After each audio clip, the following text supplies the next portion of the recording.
So yan, bali good morning for today's video na naman mga ka-R2 Field Vlog. So nandito tayo sa Lopez, Quezon. So sa tabing-tabi po tayo ng provincial road. So ang layo po nito sa town proper ng Lopez ay nasa 15 kilometers po ang layo natin away from Jollibee Lopez. So biniyahe po natin ito ng nasa 20 minutes lang takbo ng single na motor. So dito po yung papunta ng Katanawan Road, din dito naman po yung way pa Lopez town proper. So ito po yung property na 1 hektarya. So liliban lang po tayo ng kaunti na yan. So mailog na maliit. Then ito na po yung pinakang right of way niya papunta dun sa property. So yan po yung property. Kung mapapansin po nyo yung property na yan, yan lang po yung kabila na yan ng ilog na yan. So po yan. So bago ko pasukin ang property, yung mga hindi pa dyan naka-like, subscribe, pakipindot na rin po yung ating notification bell para lagi tayong updated sa mga video po natin na ina-upload na property. So tara po sa loob ng property, pasukin po natin. Yan, ito po yung daan nya. So ito yung ilog. So maganda naman po yung pinaka property nya. So 100% at land. Then yan po yung source ng tubig natin. Napakaganda po. Wala yung karsada, nakataas na yan. Then ito na yung pinakang ilog. Ito yung property. So magaganda po yung mga nyug. So napakalapit lang po, 20 meters lang ang layo sa provincial. So ito lang yung dadaanan natin, tatawiran ng kaunti. And ito na po yung property. So napakaganda po ng property na yan. Nakikita po natin na talagang plat na plat itong area. So dyan sa mga client ko na lagi nag-i-inquire ng property na malapit sa provincial na farm lot, ito na po yung may offer ko sa inyo. So makikita nyo yung number dyan sa taas na yan ang screen. Dyan po kayo magpumunta. Yan, ito po yung reality ng lupa nya. Merong nara, then may mga fruit bearing saging. So mamaya po ay papataasan natin ito ng drone para makita nyo yung aerial shot at makita po ninyo yung pinakang highway. So napakaganda naman po nung farm na to. So may mga kawayan tayong magagamit, may mga kahoy na pwedeng gawiting pampabahay. So ito na po yung reality nya ng property. So napakarami pong nilalamang produkto ng niyog. So sa description na lang ng video natin ilalagay yung pinakang full details po ng ating video. So may konting upland pero 1 hectares lang po ang pinagbibinta dito ni seller. Ito po ay TCT clean title. So sa halagang 1.5 meron ka ng ganitong property na napaka ganda at napaka flat na area. So maraming fruit bearing saging. So meron tayong source ng tubig, source of electricity, malapit sa town proper ng bayan ng Lopez. So dito yan may kahoy. Then napapaikutan po tayo ng ilog. So napakaganda po nito talaga na farm lot. So ito po napakaganda nitong farm lot na property na ito kasi flat na area. Napakarami pong nilalamang produkto. So pwede po tayo dito mag-alaga ng baka, kambing, kasi meron po tayong source ng tubig. Tapos ang source of water natin dito ay pinakang ilog po. Boundaryhan natin ilog. So dito ilog, tatawid lang tayo ng ilog na maliit, then mailog naman po doon sa malapit sa provincial. So napapaikutan po tayo ng ilog. So dito po kung tag-ulan, so bumabaha din naman po siya. Bumabaha rin naman po dito pag tag-ulan, kaya lang ay hindi naman po kalakihan, hindi po siya umaabot dito sa pinakang taas na ng ating property na pinabibinta po na 1 hektarya. At ang kagandahan po ng 1 hektarya na ito ay napaka-productive at napakaraming puno ng niyog. Then may mga puno pa ng mga saging na marami. Yan po yung pinakang fruit bearing nakikita ko lang. Mayroon kawayan.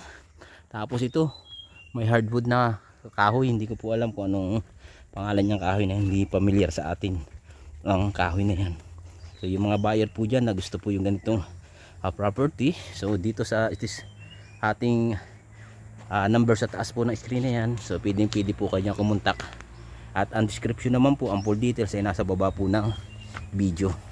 So napakaganda ng property. Yan po yun, oh. So napakaganda pa ng view. Tapos napakalapit. So ilang hakbang lang, 20 hakbang lang, nasa provincial road ka na. So dyan na po, anytime ay may bibigay na right of way yung nasa harap na bahay, yung may in-startan po natin ng video kanina. So ito po yung pinaka reality, no. So kahit di ko na siya maikot lahat, kitang kita naman po yung pinakang property niya. So flat na flat po na area to. Yan, napakaganda. Kung makapansin nyo, Carabao grass pa, oh. Kunting linis lang. Yan naman po yung provincial. Kinigyan yung mga sasakyan na dumadaan.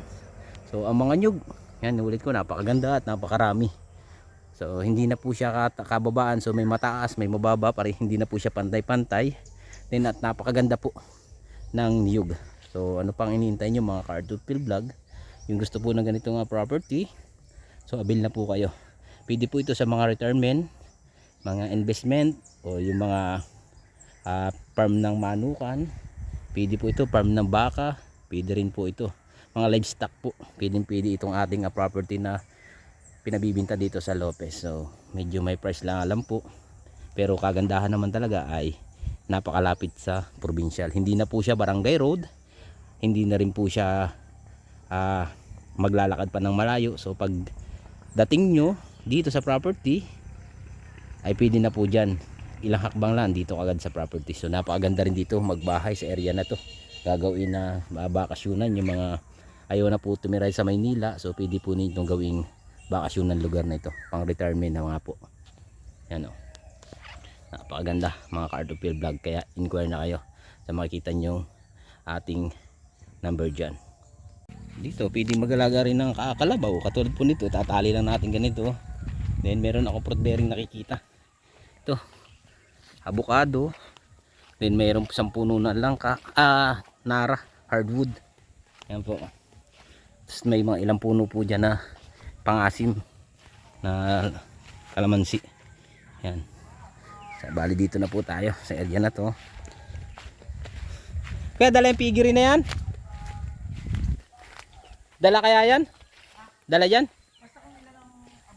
Basta dito po kung ilan po bali ang abuti ng 1 hectares. Kung mabawa ay madala natin may kulungan ng baboy na yan.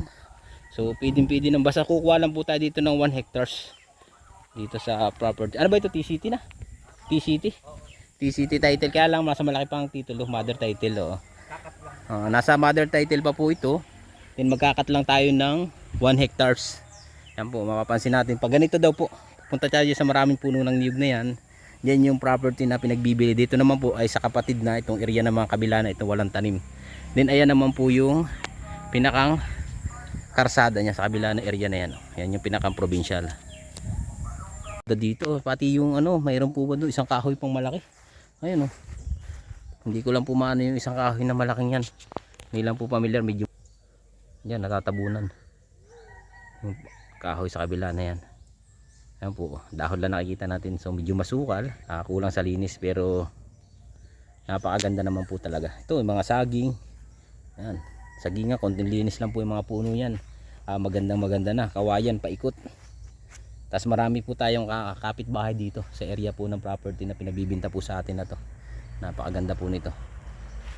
Kaya ano pang inintay nyo mga Car2Field Vlog, habang mura pa ang property at napakagandang bakasyonan, contact na kayo dito sa ating number na makikita sa taas ng screen.